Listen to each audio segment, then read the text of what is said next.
Ia pun meninggalkan Yudea dan kembali lagi ke Galilea. Ia harus melintasi daerah Samaria. Maka sampailah ia ke sebuah kota di Samaria yang bernama Sikar, dekat tanah yang diberikan Yakub dahulu kepada anaknya Yusuf. Di situ terdapat sumur Yakub. Yesus sangat letih oleh perjalanan, karena itu ia duduk di pinggir sumur itu.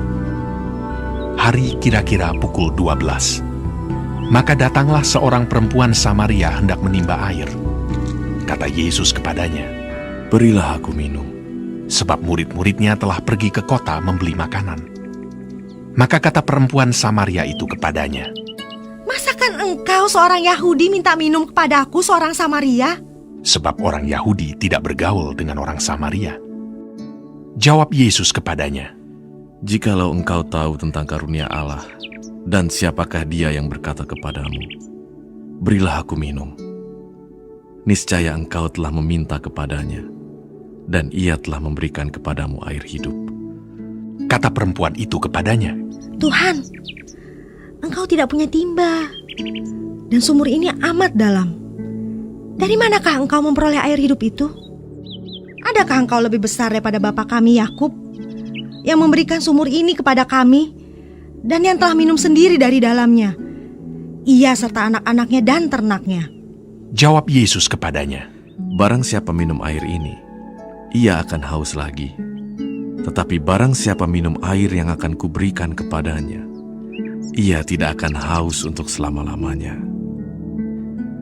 Sebaliknya, air yang akan kuberikan kepadanya akan menjadi mata air di dalam dirinya, yang terus-menerus memancar sampai kepada hidup yang kekal."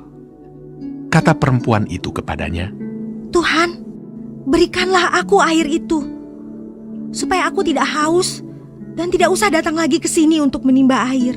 Kata Yesus kepadanya, "Pergilah, panggillah suamimu, dan datang ke sini." Kata perempuan itu, "Aku tidak mempunyai suami." Kata Yesus kepadanya, "Tepat katamu, bahwa engkau tidak mempunyai suami. Sebab engkau sudah mempunyai 5 suami, dan yang ada sekarang padamu bukanlah suamimu. Dalam hal ini engkau berkata benar." Kata perempuan itu kepadanya, "Tuhan, nyata sekarang padaku bahwa engkau seorang nabi. Nenek moyang kami menyembah di atas gunung ini, tetapi kamu katakan bahwa Yerusalemlah tempat orang menyembah." Kata Yesus kepadanya, "Percayalah kepadaku, hai perempuan, saatnya akan tiba bahwa kamu akan menyembah Bapa bukan di gunung ini, dan bukan juga di Yerusalem.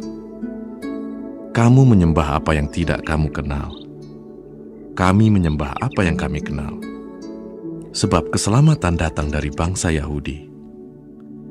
Tetapi saatnya akan datang, dan sudah tiba sekarang, bahwa penyembah-penyembah benar akan menyembah Bapa dalam roh dan kebenaran. Sebab Bapa menghendaki penyembah-penyembah demikian. Allah itu roh, dan barang siapa menyembah Dia, harus menyembahnya dalam roh dan kebenaran." Jawab perempuan itu kepadanya, "Aku tahu bahwa Mesias akan datang, yang disebut juga Kristus. Apabila ia datang, ia akan memberitakan segala sesuatu kepada kami." Kata Yesus kepadanya, Akulah Dia yang sedang berkata-kata dengan engkau. pada waktu Semenjak saya melayani, ikut Tuhan dan melayani sekitar kurang lebih 20 tahun, Tuhan memimpin dan memanggil saya untuk melayani di 3 negara. Jadi saya pernah melayani di Indonesia, pernah melayani di China, dan terakhir melayani di Hong Kong. Satu yang saya bersyukur lewat 3 tempat di 3 negara di mana Tuhan membawa saya untuk ketiga negara ini, saya bertemu dengan banyak orang. Mendengar banyak kisah mereka, melihat bagaimana kehidupan mereka, dan melihat bagaimana Tuhan berkarya dalam kehidupan mereka. Satu ketika saya dari China dan mengajar satu kelas Alkitab dengan begitu banyak murid, ada seorang ibu yang memang lebih tua dari murid-murid yang lain begitu, tapi wajahnya tenang, penuh senyum dan sebagainya, dan tidak terlihat ada sesuatu yang khusus. Sampai ketika kelas selesai, dia datang menghampiri saya dan dia menceritakan kisah hidupnya. Dia bilang, "Saya baru saja keluar beberapa minggu yang lalu dari penjara. setelah saya di penjara bertahun-tahun saya habis membunuh suami saya. Tidak terlihat dari wajahnya manusianya dengan tenang bahwa dia pernah mengalami masa lalu seperti itu, bahwa dia pernah keluar dari penjara, bahwa dia pernah membunuh suaminya. Saya melihat bahwa memang setiap orang itu punya kisah hidup, setiap orang itu punya masa lalu, dan dosa itu dalam level tertentu menghancurkan kita. Kita dalam level tertentu adalah orang-orang yang hancur. Dosa membuat kita manusia melukai satu dengan yang lain. Dosa membuat dari generasi ke generasi saling melukai, dan luka itu diteruskan dari satu generasi ke generasi berikutnya. Ini yang saya dengar juga dari kisah seseorang yang tidak saya kenal dan saya tidak pernah bertemu dengannya, tapi dia inbox saya. Dia bilang sejak waktu dia lahir dia sudah diberikan anak kepada orang lain. Orang lain memberikan dia kepada orang lain untuk jadikan anak pungut. Kenapa? Karena orang tuanya berjudi dan bangkrut. Umur 16 tahun ketika dia tahu peristiwa ini dalam kekecewaan, kenapa kalau tidak mau aku harus melahirkan aku? Kenapa harus diberikan kepada orang lain? Dalam kekecewaannya sebagai anak remaja, dia ikut dalam pergaulan teman-temannya, dari karaoke, diskotik, merokok, ineks, sabu-sabu, bahkan sampai ke bisnis seks. Dia bilang saya mencuri. Saya sudah menggugurkan kandungan 2 kali, dan saya pernah menjadi orang yang menjadi simpanan bos-bos. Pada saat dia menulis inboxnya ke saya, dia sudah bersuami, sudah punya keluarga, sudah menikah 5 tahun. Tapi ada hal-hal yang dia belum bisa lepaskan dari masa lalunya. Luka yang diteruskan dari orang tuanya kepadanya diteruskan, dan dia mengalami luka itu yang ditimbulkan oleh orang tuanya. Ada hal-hal yang dia tidak bisa teruskan, ada hal-hal yang dia tidak bisa hentikan pada saat dia sudah menikah pun dan memiliki 2 anak yang lucu. Sampai akhirnya dia tidak tahan dan dia berani inbox orang yang tidak dikenal. Luka diteruskan dari generasi ke generasi berikutnya. Ketika saya tidak kenal dia, tapi kemudian di Facebook saya lihat fotonya, saya melihat 2 anaknya yang lucu, melihat foto-fotonya sepertinya keluarga yang harmonis, dan dia di Facebook menampilkan diri sebagai seorang yang ceria dari komen-komen dan status-statusnya.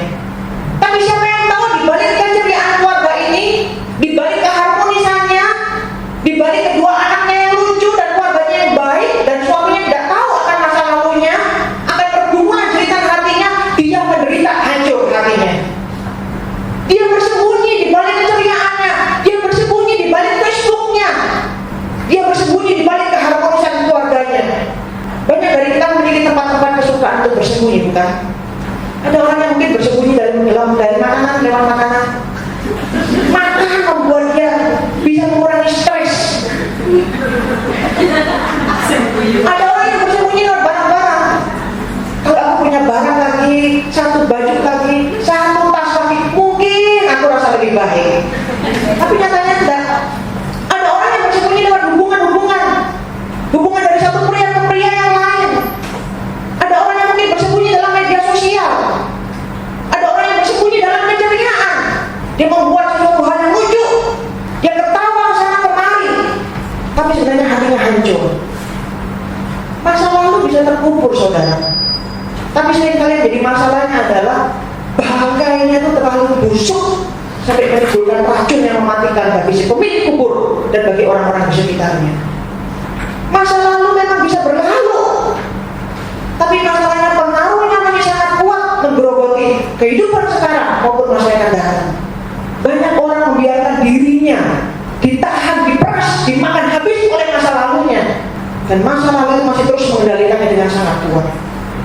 Saya teringat perjumpaan saya dengan seorang wanita suatu saat dalam pelayanan saya. Setiap kali berbicara dengan perempuan ini, saya melihat ada sesuatu yang aneh. Dia tidak pernah berani menatap mata saya. Dia selalu berusaha melihat ke bawah, sampai sini dan sebagainya. Setiap kali berbicara tidak pernah ada rasa aman. Saya tahu ada sesuatu yang bermasalah dalam kehidupannya, tapi saya tidak tahu apa itu dan saya tidak menanyakannya.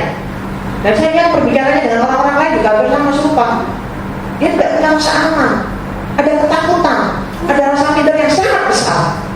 Sampai suatu ketika saya percaya Tuhan yang pimpin, dan dia datang mencari saya dan dia menceritakan masa lalunya. Dia dibawa oleh kedua orang tuanya ke satu pulau, keluar pulau, dan ditinggalkan begitu saja oleh orang tuanya. Anak masih kecil di bawah umur 10 tahun. Ditinggalkan begitu saja dan kedua orang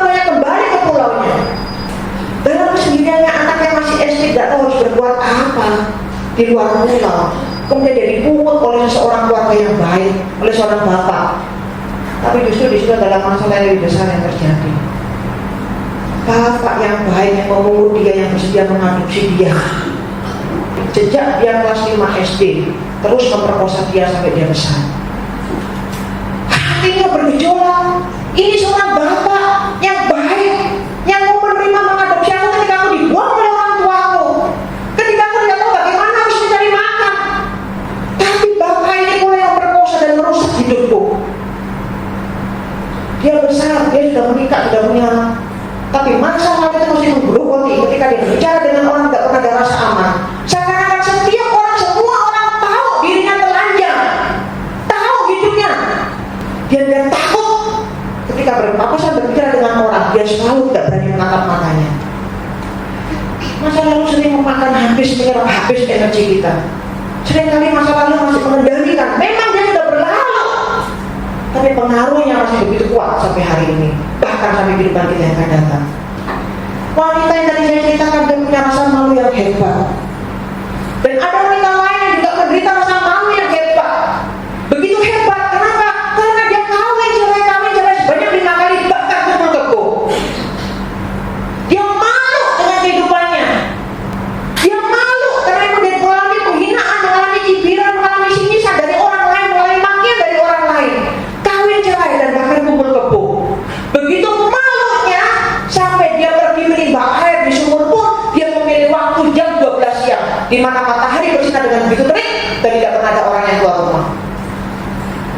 Kita tahu kalau di desa dan sebagainya orang menimba sumur cari air itu pagi, kalau nggak pagi ya petang. Tapi wanita yang tadi kita baca dalam Alkitab, dia pergi menimba air di sumur jam 12 siang ketika matahari bersinar dengan begitu panasnya dan tidak ada orang yang berani keluar. Karena dia malu. Dan itu biasanya ini sudah berlangsung sekian tahun. Tiap hari itu berlangsung sampai di suatu siang. Sampai di suatu siang yang membawa pemulihan. Sampai di suatu siang yang membawa perjumpaan. Sampai di suatu siang yang membawa dirinya bertemu dengan Yesus. Kalau kita lihat Alkitab yang kita baca, Yesus itu dari satu tempat mau ke tempat yang lain, dikatakan ia harus melintasi Samaria. Ia harus melintasi Samaria. Kenapa Yesus harus melintasi Samaria? Siapa yang mengharuskan Yesus? Kenapa dia harus melintasi daerah ini?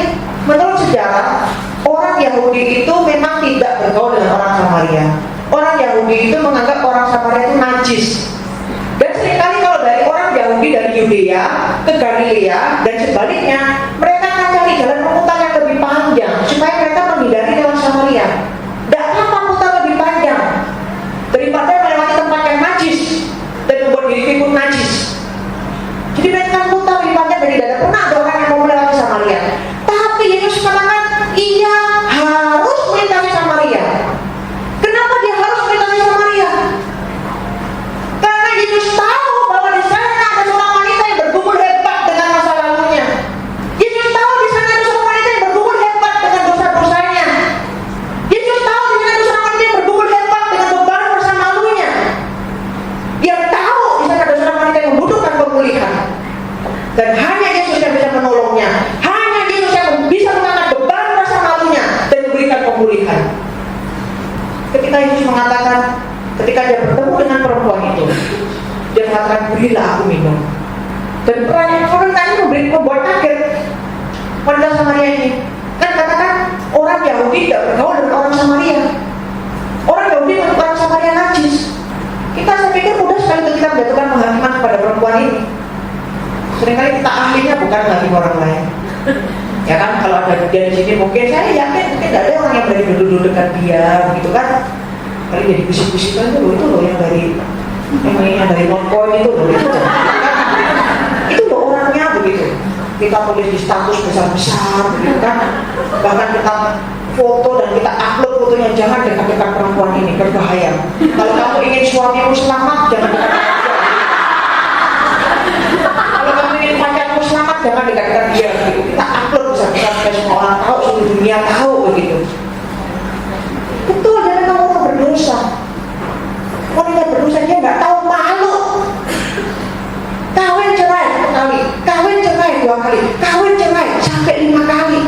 menganggap bola dia. Mudah sekali untuk kita menjatuhkan penghakiman. Tapi justru yang unik, Yesus tidak menghukum dan tidak menjatuhkan penghakiman kepada wanita ini. Kalau kita lihat kitab Injil, Yesus bertemu dengan banyak orang. Yesus punya sikap ke setiap orang itu berbeda. Ada kalanya ketika Yesus berjumpa dengan orang-orang yang dianggapnya munafik, orang-orang berdosa, yang keras kepala, yang hatinya tertutup bagi firman Allah, Yesus tanpa segan-segan menegur mereka dengan keras. Yesus mengejar mereka. Bahkan pemimpin agama pun tidak terkecuali. Hai kamu keturunan ular beludak, mukamu seperti kuburan yang dikabur putih, tapi hatimu busuk penuh dengan bangkai. Yesus tidak sengaja berbicara keras. Yesus pun bisa berbicara keras dengan perempuan ini kalau memang dia mau. Hai perempuan, kelakuanmu dan tingkah lakumu begitu busuk, bertobatlah. Tapi Yesus tidak pernah mengucapkan kata-kata penghakiman dan penghukuman kepada perempuan ini. Ada 2 kali ketika Yesus dalam kitab Injil, selain di bagian ini, di bagian lain ada 1 kali ada seorang perempuan yang kedapatan berzina, diseret, ditarik oleh semua orang, dan mereka sudah siap memang untuk hukum wanita yang berzina harus dilempari batu sampai mati. Mereka sudah siap untuk menghukum, mereka sudah siap untuk menjatuhkan penghakiman. Tapi Yesus mengatakan, aku tidak menghukum engkau, pergilah dan jangan berbuat dosa lagi. Tuhan tidak menghukum, Tuhan tidak menjatuhkan penghakiman. Kenapa? Karena Tuhan tahu hati wanita ini. Kehidupan ini bukanlah kehidupan yang dia inginkan. Dari mana kita tahu? Karena dia bergumul hebat dengan rasa malunya. Dia bergumul hebat karena dia tahu ini bukan kehidupan yang aku inginkan. Berbeda dengan orang yang tidak bergumul, berbeda dengan orang yang sengaja berbuat dosa dan tidak punya rasa malu. Dia jangan bergumul dengan hebat, tapi perempuan ini dia punya rasa malu yang hebat, menandakan bahwa dia bergumul dengan hebat karena ini bukan kehidupan yang dia inginkan. Perempuan ini dalam kehidupan kawin dan sebagainya, kita tidak tahu apa yang sebenarnya terjadi. Tapi ada beberapa hal yang mungkin kita bisa tebak dari masa lalunya. Mungkin dia adalah seorang yang merindukan figur seorang ayah. Dari kecil mungkin dia kehilangan figur seorang ayah. Entah ayahnya jahat atau dari kecil dia ditinggalkan oleh ayahnya. Dan dia terus mencarinya, mencari figur ini dari seorang laki-laki ke laki yang lain. Tapi dia tidak pernah mendapatkannya. Ini juga yang namanya saya dengar dari seseorang, dari beberapa orang, berpindah dari satu lelaki ke lelaki yang lain. Dia tidak pernah bisa membiarkan waktu dalam hidupnya itu kosong tanpa kehadiran seorang lelaki. Baginya itu sesuatu yang hampa dan sangat menakutkan. Meskipun seringkali dia tahu dengan jelas laki-laki yang datang dalam kehidupannya itu laki-laki yang brengsek. Dia tahu, tapi baginya itu lebih baik daripada hidup kosong tanpa laki-laki karena itu sangat menakutkan. Atau mungkin ayahnya adalah seorang ayah yang jahat dari perempuan Samaria ini, kita tidak tahu. Tapi itu mungkin yang bisa terjadi. Ayah yang jahat sehingga wanita Samaria ini sejak dari kecil, sejak dia besar, dia membenci ayahnya ini dengan luar biasa. Dan dia tidak ada cara lain untuk membalas dendam kecuali dia membalasnya kepada setiap sebanyak mungkin laki-laki, menyalurkan kebencian kepada ayahnya itu kepada sebanyak mungkin laki-laki yang dianggapnya sama brengseknya dengan ayahnya. Ini banyak terjadi di mana-mana. Atau sebaliknya yang terjadi dari kisah seseorang yang pernah menyaksikan kisah kehidupannya ke saya, bagaimana dia begitu benci dengan ayahnya sejak masa kecil dan membuatnya begitu benci dengan semua laki-laki sehingga akhirnya jatuh dalam kehidupan lesbi. Sejak dia kecil dia ditinggalkan oleh ayahnya. Ayahnya meninggalkan dia, keluarganya dan begitu banyak saudara. Dan ayahnya tidak mau tahu. Ibunya bekerja keras untuk menghidupi mereka. Dan dia sejak SD pun dalam sekolah dengan baik, karena dia sambil sekolah mencari uang. Tiap kali berjumpa dengan ayahnya yang bonceng perempuan-perempuan lain, dan itu bukan satu kali terjadi, banyak kali terjadi dalam beberapa tahun setelah dia meninggalkan keluarganya. Tiap kali berjumpa dengan anaknya di jalan, tidak pernah dia berikan pelukan, memberikan sapaan hangat, tidak pernah. Yang terjadi dia dimaki, dia ditampar, dia dipermalukan di hadapan perempuan selingkuhannya. Dendam itu dari kecil maka dia sudah ada dalam kehidupannya sampai dia remaja. Dia ada kesempatan untuk merantau, dia pergi merantau. Bertemulah dia dengan seorang sahabat yang begitu baik hatinya. Dan ketika dia umur 16 tahun, dia akhirnya menikah secara resmi dengan sahabatnya ini. Sama-sama perempuan. Umur 16 tahun dia sudah menikah. Jika ketika berapa tahun kemudian ditinggalkan oleh sahabatnya, dia hancur. Hancur, hidupnya berkeping-keping sampai dia jatuh dalam narkoba, jatuh dalam jalanan gelap, jatuh dalam kehidupan yang gelap, jatuh dalam jalanan yang kasar. Akibat kebencian dengan ayahnya begitu hebat. Dan ketika dia berbicara dengan saya bisa melihat dari ekspresi muka bagaimana kebencian itu begitu menggerogoti mukanya ketika dia berbicara tentang ayahnya. Kita tidak tahu apa yang terjadi dalam kehidupan wanita Samaria ini di masa kecilnya. Entah apa yang terjadi, mungkin juga dia menjadi wanita yang sangat menyebalkan laki-laki. Awal-awalnya manis, laki-laki suka untuk berbicara dengan dia, akhirnya menikah dengannya. Tapi lama-kelamaan terlihat dia menguasai laki-laki, dia menyerang laki-laki, dia begitu bergantung dengan laki-laki, sehingga membuat laki-laki tidak tahan untuk hidup dengannya dan akhirnya pergi meninggalkan dia.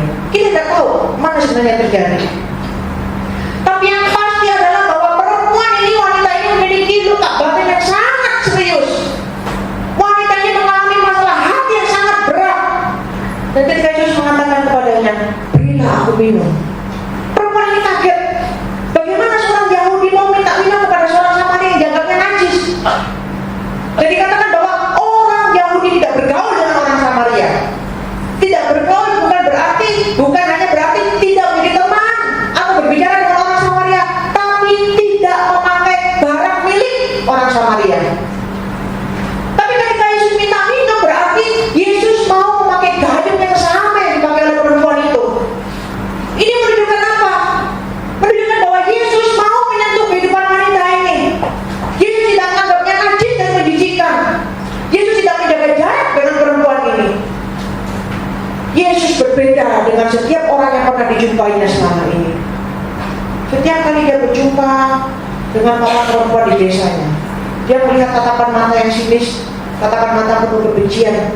Perempuan perusak rumah tangga orang lain. Hati-hati kamu jangan sampai rebut suamiku. Hati-hati kamu jangan sampai rebut pacarku. Ada lirikan pandangan mata kemarahan, kebencian, penghinaan dari perempuan ini. Dan ketika dia bertemu dengan para pria di kampungnya, dia punya tatapan mata yang menggoda. Seakan-akan perempuan ini adalah pelacur murahan yang mau dengan siapa saja. Tatapan mata orang-orang yang dijumpainya selama ini memantulkan kejijikan. Seakan-akan dia adalah sampah masyarakat yang membawa penyakit. Tapi ketika dia berjumpa dengan Yesus, Yesus adalah pribadi yang berbeda dari orang-orang yang pernah dikenalnya selama ini. Yesus adalah pribadi yang hangat, pribadi yang peduli, pribadi yang tidak memandangkan jijik dan najis. Dan Yesus mau bersentuhan dengan perempuan ini. Yesus mengatakan kepada perempuan ini, berilah aku minum. Ketika perempuan itu berbicara, ketika mereka berbicara soal air, dan Yesus memulai pembicaraan dengan mengatakan berilah aku minum. Dan Yesus mengatakan kepada perempuan ini, air dalam sumur ini itu bisa membuatmu haus lagi. Tetapi air hidup yang diberikan kepadamu tidak akan membuatmu haus lagi. Memang air, ketika kita haus, kita minum air, kita bisa merasakan kelepasan dari dahaga kita hanya sekejap. Tapi 1 jam, 2 jam kemudian kita akan merasakan haus lagi. Jangan Yesus mengatakan, apa yang kamu lakukan saat ini itu akan terus membuatmu haus. Caramu untuk memenuhi kebutuhan dahagamu, caramu untuk memenuhi kegersangan jiwamu, itu akan terus membuatmu haus. Itu tidak akan pernah berhasil. Pria yang selama ini dipikirnya adalah jawaban dari masalahnya, pria yang selama ini dianggapnya adalah bisa memecahkan masalah hatinya, kegersangan jiwanya, itu tidak akan pernah berhasil. Itu hanya seperti air minum yang buat kita enak sesaat, tapi kemudian buat kita haus kemudian. Dan luka itu akan semakin tertoreh. Perempuan ini datang pukul 12, saudara. Selain karena dia punya rasa malu yang besar, selain karena dia punya rasa malu yang hebat, itu adalah cara untuk melindungi dirinya dari luka yang lebih dalam. Luka akibat ditinggalkan laki-laki, kelima laki-laki. Sayatan, goresan demi goresan akibat ditinggalkan oleh laki-laki dalam kehidupannya di masa lalu. Penghinaan dari orang-orang, luka-luka yang ditimbulkan itu. Darah ini gak pernah mengering. Dan dalam keterbatasannya untuk melindungi diri, dia menghindari perjumpaan dengan orang-orang lain. Saya pernah bertemu dengan seseorang yang bagi saya kisah hidupnya itu, saya tidak pernah terpikir bahwa saya itu akan mendengar dan itu terjadi dalam kehidupan seseorang secara nyata. Saya pikir banyak terjadi di film. Kisah hidup yang saya lihat bahwa itulah bukti dari kejamnya dosa yang merusak kehidupan manusia. Terlalu menyedihkan. Dia seorang yang berkeluarga, punya anak, suaminya seorang supir, dan suaminya punya penyakit jiwa yang bukan gila, tapi suaminya akan mendapatkan kepuasan secara seksual ketika dia melihat istrinya berhubungan dengan laki-laki lain. Dan setiap kali suaminya pulang dari pergi menyopir dari luar kota, dia akan SMS istrinya, malam ini cari orang. Begitu. Jadi istrinya selama bertahun-tahun dia harus cari orang, satu atau dua orang itu datang ke rumahnya, dan mereka melakukan hubungan intim dan ditonton suaminya dari jendela. Dan suaminya ada kepuasan melihat adegan seperti itu. Dan setelah orang itu pulang, suaminya benar berhubungan intim dengan dia. Itu terjadi selama bertahun-tahun. Dan dia tidak bisa melepaskan diri. Dia mengalami hajaran dan sebagainya, dan punya anak 3. Baginya terlalu berat untuk melepaskan diri. Tidak ada yang menolong dia, tidak ada yang mengerti dia, dan dia tidak tahu harus kemana dia mencari pertolongan. Dia yakin bahwa anaknya yang besar kemungkinan tahu apa yang terjadi. Bagaimana mungkin peristiwa yang hampir tiap minggu terjadi di rumahnya tengah malam, laki-laki 1 atau 2 orang datang ke rumahnya, dan anaknya yang sudah beranjak remaja tidak tahu peristiwa itu. Itu memberikan tekanan yang besar dalam hidupnya. Dia tidak berani keluar bertemu dengan tetangga. Dia tidak tahu sejauh mana tetangga tahu atau curiga dengan apa yang terjadi. Dan dia tidak tahu bagaimana harus menjelaskan ke mereka. Ketika mereka bertanya, siapa tahu yang tengah malam datang dan sebagainya, begitu. Dan beban yang paling berat adalah ketika dia berbicara dengan anaknya. Karena dia yakin anaknya mungkin tahu. Bagaimana aku bertanggung sebagai seorang ibu? Aku seperti seorang pelayan yang udah laki-laki, ketika aku datang ke rumah dan ditonton oleh suamiku mendapatkan kepuasan seksual. Beban itu terlalu besar ketika dia harus berbicara dan menatap mata anaknya. Sampai ketika dia tidak tahan dan untuk melindungi dirinya dari kehancuran, dia harus pergi meninggalkan mereka semua. Meskipun dia tahu ketika dia pergi meninggalkan keluarganya pun hatinya juga hancur karena harus meninggalkan anak-anaknya. Tapi itu cara, dan dia tidak tahu bagaimana cara yang dia bisa pakai untuk melindungi dirinya. Banyak dari kita memiliki cara-cara tertentu untuk melindungi diri kita dari kehancuran, bukan? Banyak dari kita memiliki cara-cara tertentu untuk melindungi diri kita dari luka, bukan? Ada orang-orang yang mengisolasi dirinya dari orang lain supaya tidak terluka. Seperti yang dilakukan oleh wanita Samaria ini. Dia mengisolasi dirinya supaya tidak terluka dan tidak bertemu dengan orang lain. Ada orang-orang yang berani menyerang dan mengkritik orang lain dengan begitu tajam ketika berbicara sebelum dirinya diserang oleh orang lain. Itu pun adalah pertanda bahwa dia sedang membentengi dirinya dari luka. Sebelum dia diserang, dia sudah menyerang orang lain duluan. Yesus bilang, air yang kamu cari itu tidak bisa melindungi kamu. Segala upaya yang kamu cari, para pria yang kamu anggap bisa menolong kamu, yang bisa memuaskan dahaga kamu, itu tidak bisa memuaskan dahaga kamu. Tidak bisa. Tapi hanya air hidup. Yesus mengerti jelas kebutuhan batin perempuan ini.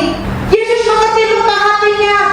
Yesus mengerti bahwa sumber masalahnya kawin cerai itu apa. Yesus tahu kegersangan hatinya. Tapi hanya air hidup yang ditawarkan oleh Yesus yang bisa memenuhi dahaganya.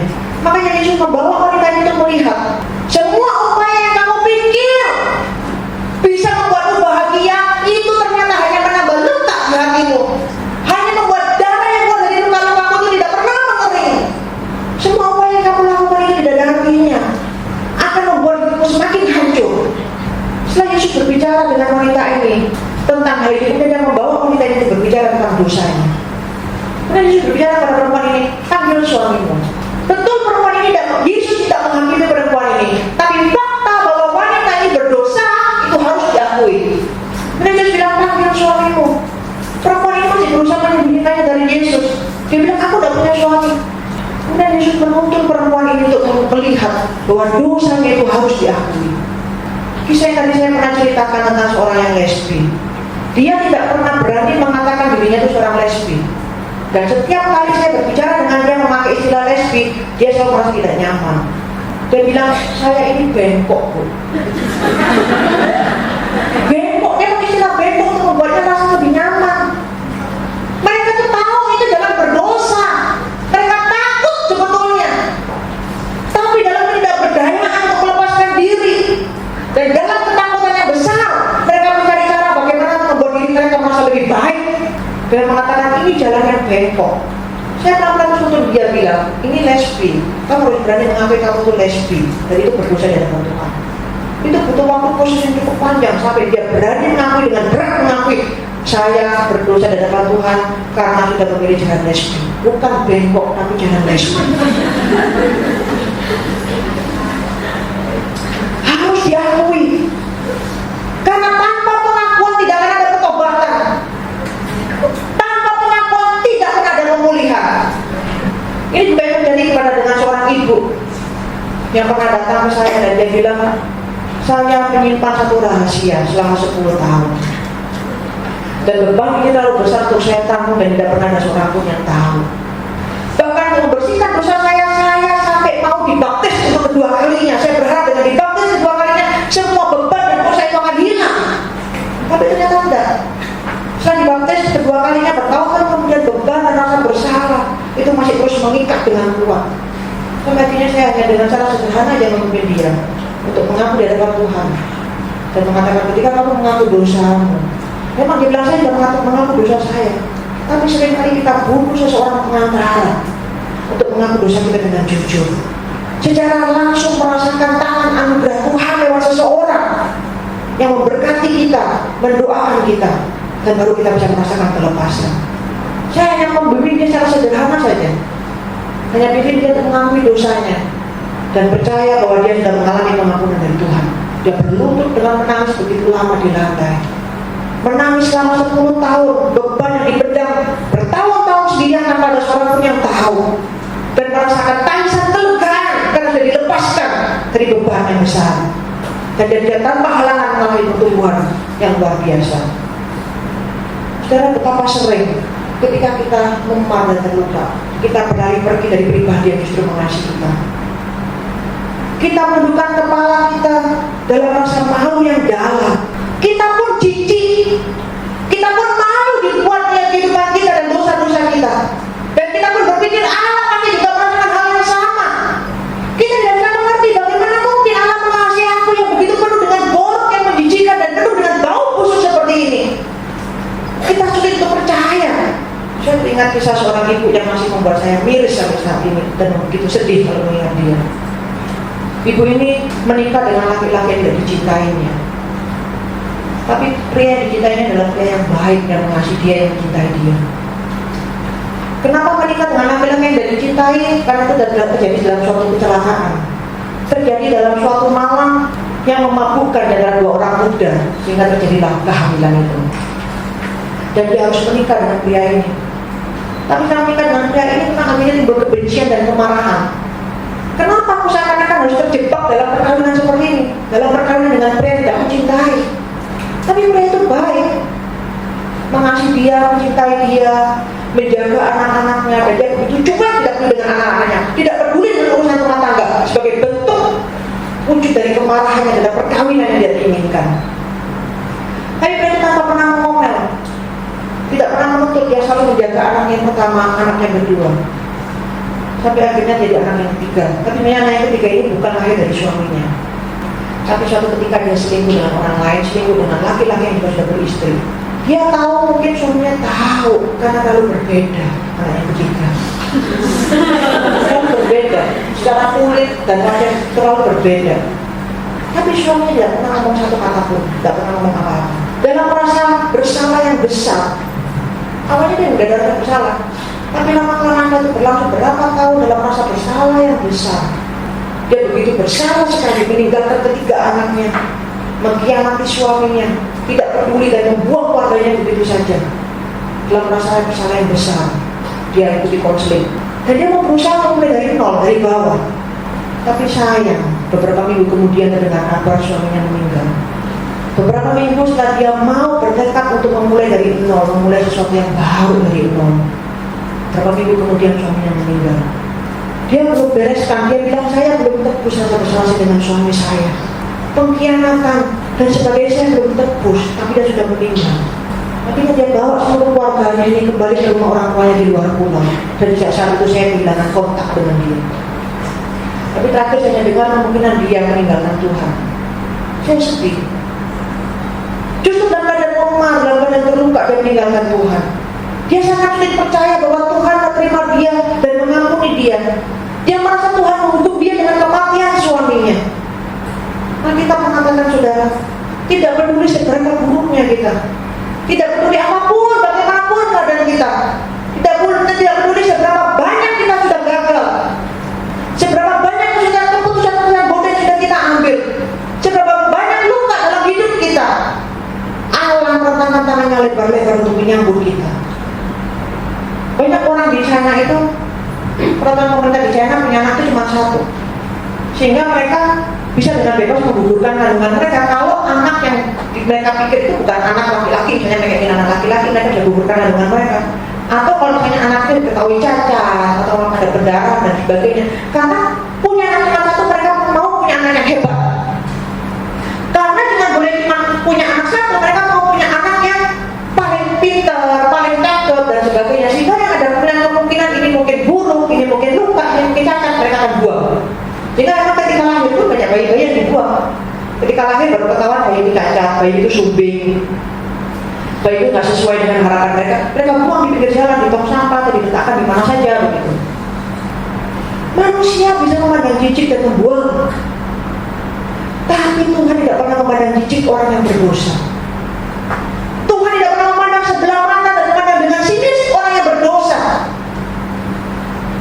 Seberapapun jahatnya, seberapapun mengerikannya dosa itu, Tuhan tidak pernah membuang dan memandang dengan jijik. Tapi Tuhan akan membawa tangan kita, memegang tangan kita, dan mengajarkan kepada kita betapa seriusnya sebuah pelanggaran, betapa seriusnya sebuah dosa yang menghancurkan hidup. Namun betapa indah anugerahnya yang besar. Tidak ada seorang dari kita yang lain mendapatkan pengampunan Tuhan, saudara. Tidak ada. Dalam sebuah pelayanan saya, ada seorang ibu yang juga mencari saya, dan kemudian dia mengatakan sebuah beban hidup yang juga dipendam lama dan tidak ada seorang pun yang tahu. Dia nggak pernah mengatakannya kepada saya. Dia pikir saya akan kaget begitu. Lama dia mengatakannya, tapi akhirnya kemudian mengalirkan cerita itu dari mulutnya. Umur 19 tahun, karena pergaulan bebas, dia hamil di luar nikah. Dan dia sembunyikan itu kandungan, entah karena takut, entah karena tidak tahu harus bagaimana, tapi dia terus tidak bukan di kandungan. Tapi memang dia berusaha pindah dari tempat ke tempat yang lain untuk menghindari orang. Sampai ketika kandungan itu besar, waktunya melahirkan, dia dari tempat pos waktu itu. Dan dia lahirkan itu di kamar mandi, toilet kamar mandi. Dan tanpa rasa bersalah, ketika janin bayi itu keluar dan ada bunyi yang pertama, dia langsung cekik dengan tangannya. Dan cekik dengan tangannya, dan dia bunuh bayi itu tanpa rasa bersalah. Dan dia masukkan dalam kantong plastik dan dia buang. Kehidupan terus berjalan, tidak ada yang tahu. Kehidupan terus berjalan. Dia kemudian berapa tahun kemudian dia menikah, dia punya anak-anak yang lucu, yang cantik, yang cakep dan sebagainya. Suaminya pun tidak pernah tahu kejadian ini. Sampai kemudian rasa bersalah itu baru muncul belakangan. Dan ketakutan, rasa tidak diampuni oleh Tuhan. Bahkan ketika dia mengalami satu sakit yang sederhana saja, dia begitu takut dan panik, merasa bahwa ini kanker dan inilah hukuman Tuhan. Memang aku layak untuk dihukum mati oleh Tuhan. Bagaimana mungkin aku sedang ibu membunuh bayiku sendiri? Itu bayi sudah 9 bulan sudah keluar dan ada teriakan tangisan yang bertambah dan langsung cekik lehernya. Dia merasa tidak mungkin Tuhan ampuni aku. Pasti ini hukuman yang layak. Aku sakit ini pasti ini adalah kanker. Tidak ada seorang pun yang memang layak mendapatkan hukuman Tuhan. Tapi Tuhan kita bukan Tuhan yang suka membalas dendam. Tuhan bukan Tuhan yang suka membalas dendam. Tidak peduli seberapa pun kita, apapun kita, siapa kita, tapi Tuhan bersedia mengampuni kita. Wanita Samaria ini tidak melakukan apa-apa, saudara, tapi dia sudah menerima pengampunan dan pemulihan Tuhan. Dia tidak melakukan serentetan ritual terlebih dahulu, baru kemudian dia menerima pengampunan dari Tuhan. Dia tidak melakukan segala amal dan kebaikan terlebih dahulu, baru mendapatkan pengampunan dari Tuhan. Tidak, sebelum dia melakukan apa-apa, sebelum dia meninggalkan tempayannya, sebelum dia pergi kepada kampungnya dan memberitakan tentang Yesus kepada orang-orang di kampungnya, di saat itu dia sudah mengalami pemulihan dan pengampunan. Tidak ada dosa yang tidak diampuni oleh Tuhan. Seberapa mengerikannya dosa itu, seberapa jahatnya dosa itu, kuasa darah Kristus di atas kayu salib mampu menyembuhkan dan memulihkan.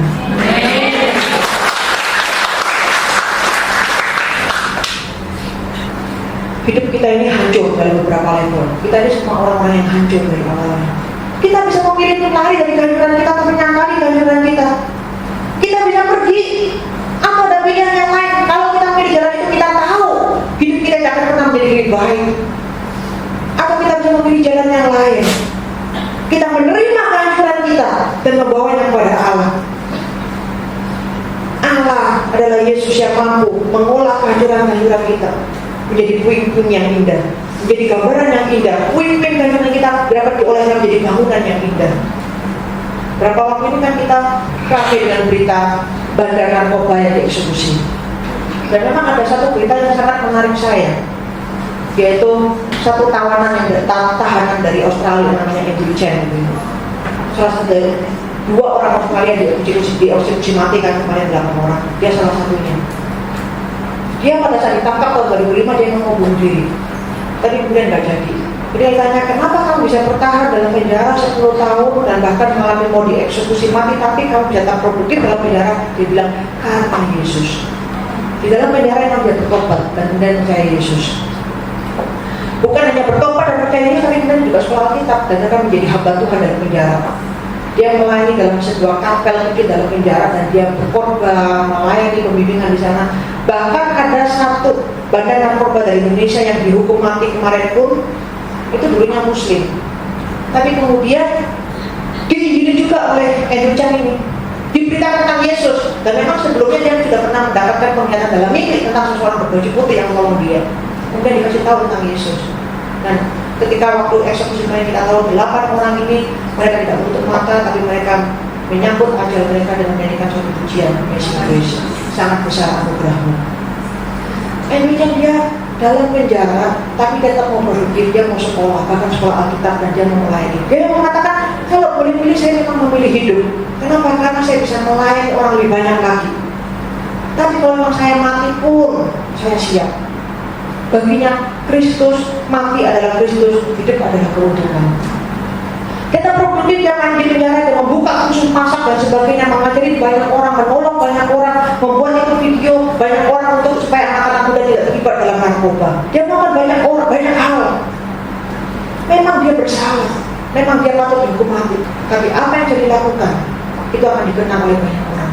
Bukan karena dia bandar narkoba, tapi bagaimana pertobatannya, bagaimana pemulihan hidupnya, bagaimana jalan yang dipilih. Bukan dia bunuh diri atau memilih dalam keputusasaan, tapi dia itu memilih tak produktif dan melayani Tuhan. Sehingga ketika kematian menyambut-nyambut dia tidak takut, karena dia tahu surga sudah tersedia bagi dia. Tuhan tidak ampuni dia, Tuhan tidak pulihkan hidupnya. Tuhan ingin memberitahu kita pagi ini bahwa potongan-potongan yang hancur itu pun masih bisa memberikan hasil yang baik, masih bisa dihasilkan sesuatu yang baik dari potongan-potongan kehidupan yang hancur. Itulah tujuan salib, memperbaiki apa yang tidak diperbaiki. Itulah anugerah Tuhan, menyatukan potongan-potongan hidup kita yang hancur dan memulihkannya. Masa lalu memang tidak bisa diubah, saudara, tidak bisa diubah, tapi masa lalu bisa dipulihkan. Alkitab mengatakan, sekalipun dosamu merah seperti kirmisi, akan menjadi putih seperti salju. Sekalipun dosamu merah seperti kain kesumba, akan menjadi putih seperti bulu domba. Masa lalu yang diampuni akan memberikan harapan ke depan. Kuasa dan pengampunan Kristus bisa membuat modal-modal motor kehidupan kita menjadi lukisan yang indah. Ketika Adam dan Hawa berbuat dosa, mereka tidak pernah mencari jalan untuk kembali kepada Allah. Tidak, mereka bersembunyi. Tapi Tuhan Allah yang datang ke Taman Eden mencari dan memanggil mereka. Tuhan yang berinisiatif datang memanggil dan mencari mereka. Itu juga terjadi di pinggir sumur di Samaria. Wanita ini berbuat dosa, punya masa lalu yang terlalu gelap, tapi dia juga tidak berusaha untuk mencari Allah. Dia bersembunyi bukan hanya dari Allah, tapi dari seluruh orang yang lain. Tapi itu yang membuat Yesus harus datang ke Samaria. Dan Yesus menunggu di tepi sumur untuk berjumpa dengan perempuan ini. Hari ini pun mungkin ada di antara kita yang bersembunyi. Hari ini pun Tuhan lewat firman-Nya datang kembali menyapa.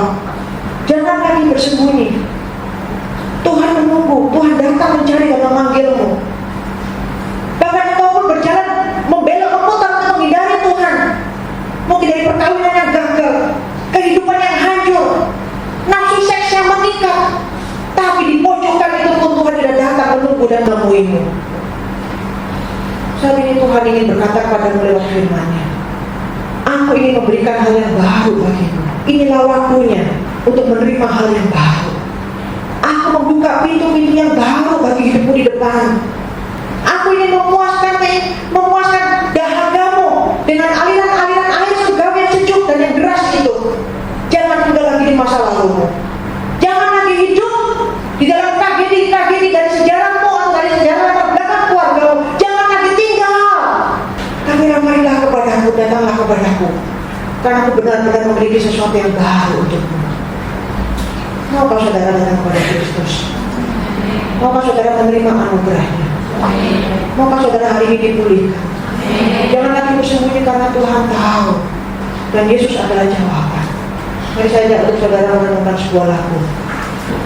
Kita siapkan hati kita untuk mendengarkan pujian ini. Siapkan hatimu.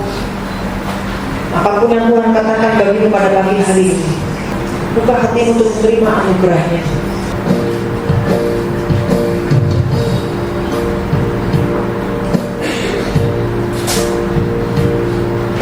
Sejauh timur dari barat, Engkau membuat dosaku. Tiada kau ingat lagi pelanggaranku. Jauh ke dalam bumi laut, kau melemparkan dosaku. Tiada kau perhitungkan kesalahanku.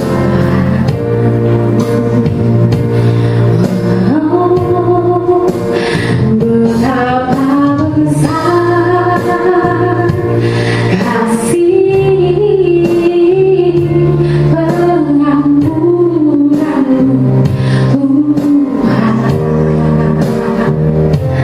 Tak kau pandang hina hati yang hancur. Oh no, ku berterima kasih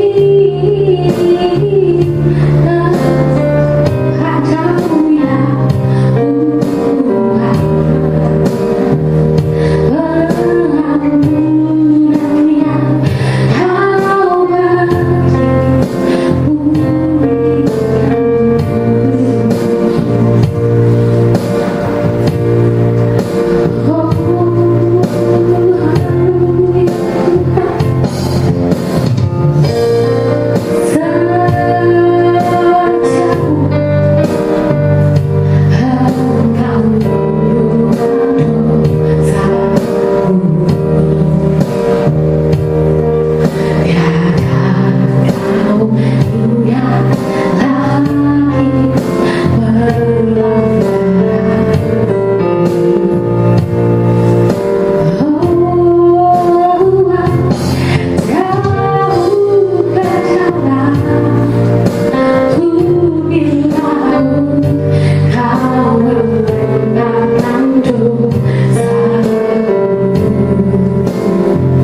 Tuhan, aku sudah sungguh-sungguh membawa masalahmu kepada Yesus. Engkau menyembunyikannya dari semua orang, bahkan terhadap Allah. Mungkin kau sudah mengubur masa lalumu tanpa membereskannya, dan bangkainya saat ini membusuk. Masa lalu menyerangmu dengan begitu habis.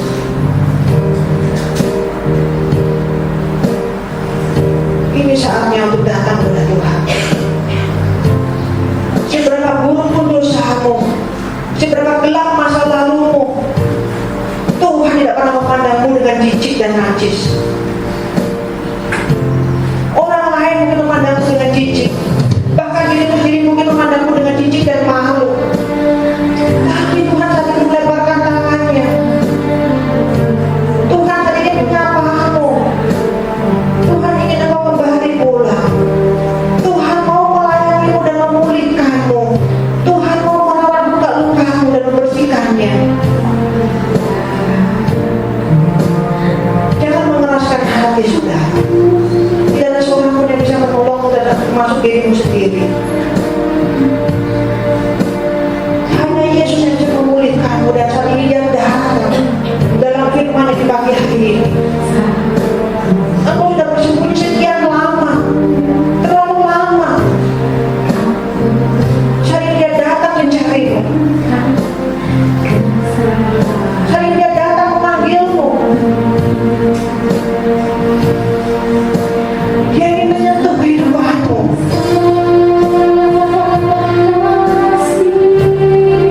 Jangan takut kalau hidupmu hancur dan tinggal potongan-potongan kecil.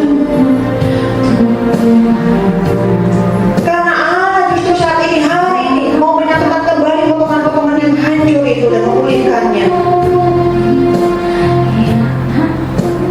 Jangan takut jika hidupmu hanya penuh dengan noda-noda kotor. Karena hari ini justru Tuhan mau membuat menjadi lukisan yang indah. Jangan lagi tinggal dalam masa lalumu. Jangan lagi memegang erat tragedi-tragedi dari masa lalumu yang begitu buruk dan kelam. Lepaskan, datanglah pada Yesus. Yesus memiliki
hatinya.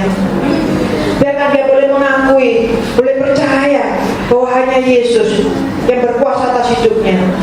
Dan kami juga berdoa Tuhan, yang mau berdoa untuk setiap jemaat tempat ini, mereka yang terluka hatinya, mereka yang hancur hati, mereka yang datang tak membawa apa-apa tapi hanya membawa udang-udang kotor kepadamu. Mereka tidak bisa membawa apa-apa, hanya membawa kepingan-kepingan yang hancur di hadapanmu. Tuhan tahu semuanya ini. Tuhan melihat mereka, Tuhan melihat dengan jelas kehidupan mereka ya Bapa. Tapi kami percaya Tuhan tidak membuang mereka. Tuhan mengasihi mereka. Dan hari ini Tuhan datang mau berbicara, memeluk mereka secara pribadi, berbicara menjawab mereka secara pribadi. Tolong Tuhan Yesus, Tuhan pulihkan masa lalu mereka. Engkau angkat segala beban rasa malu mereka, beban rasa berdosa yang begitu berat yang membuat mereka bertahun-tahun menyembunyikan diri. Tuhan angkat semuanya itu Bapa. Berikan pengampunan. Kami percaya pada saat kami meminta pengampunan saat ini juga Tuhan sudah mengampuni dosa kami dan membuat kami putih seperti salju. Kami percaya Tuhan saat ini juga ketika Kau mengampuni, Kau juga memberikan pemulihan. Kami mohon Tuhan biarkan anak-anakmu yang menangis dengan hati yang hancur, biarkan mereka boleh pulang dengan sorak-sorai. Biarkan mereka boleh membawa berkat Tuhan, percaya masa depan itu ada bersama dengan Tuhan. Anugerah Tuhan yang baru mereka boleh alami, mereka boleh terima, dan mereka boleh melihat sedikit demi sedikit bagaimana Tuhan merajut kehidupan mereka yang hancur menjadi sebuah bangunan yang indah. Sedikit demi sedikit mereka melihat bagaimana Tuhan menghapus noda-noda kotor itu menjadi lukisan yang indah. Sungguh masa depan hanya ada padamu ya Tuhan. Dan kami percaya mereka yang berlutut hari di depan ini, mereka yang berdiri dan meminta pengampunan atas belas kasihan-Mu, Tuhan tidak memulihkan hidup mereka. Engkau menolong mereka ya Bapa, karena mereka boleh menerima masa depan dengan kuat, dengan berani, dengan penuh sukacita. Nah, mereka tahu mereka sudah dipulihkan, mereka sudah diterima, mereka sudah diangkat, mereka dikasihi sebagaimana mereka adanya. Terima kasih Tuhan, terima kasih. Dalam nama Yesus kami berdoa. Amin.